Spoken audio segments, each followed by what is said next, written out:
जो चोर गाड़ियों को चोरी करके ले जाते हैं, आज उनके गाड़ियों का पाप डे बनेगा।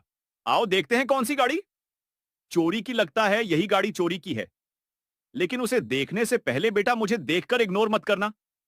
इस बार जो भी एग्जाम में पास होना चाहता है, मैं पास कर दूंगी, मगर मेरा भी एक काम करना होगा।